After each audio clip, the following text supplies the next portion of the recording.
very interesting to see other people's views on our business, and it gives you a lot to think about.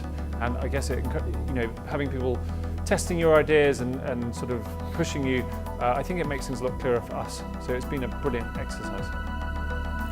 And a lot of what they said really validated what we've done. They exposed some of the challenges that we've got, and they, I think, in the whole, really agreed with the plan that we're doing to go ahead. Best thing, I guess, was Dick Powell saying if he was in our situation, he'd be thinking himself really lucky, and he'd be making the same decisions that we're doing, and he can see huge potential for the product in parallel markets, as he said. And this is where, for instance, we could be selling the same physical product, but for a completely different application, such as using the inner screen panel, which you can print anything on, as advertising or marketing billboards indoors, in airports, in hotels, for exhibitions, or even for offices, for redesigning offices.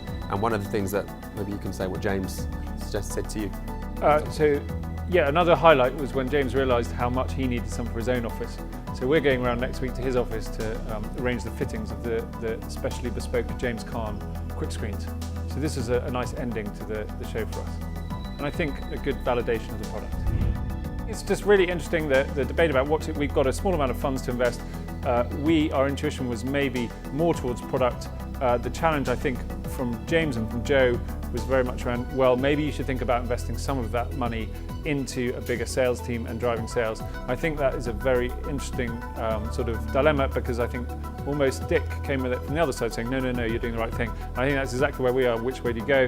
We're probably slightly on the product side with Dick, but it's a very valid issue for James and Joe to have brought up.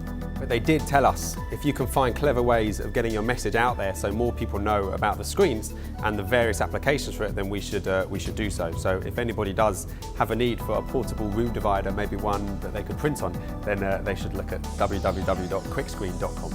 Be the next James Caan and buy a QuickScreen.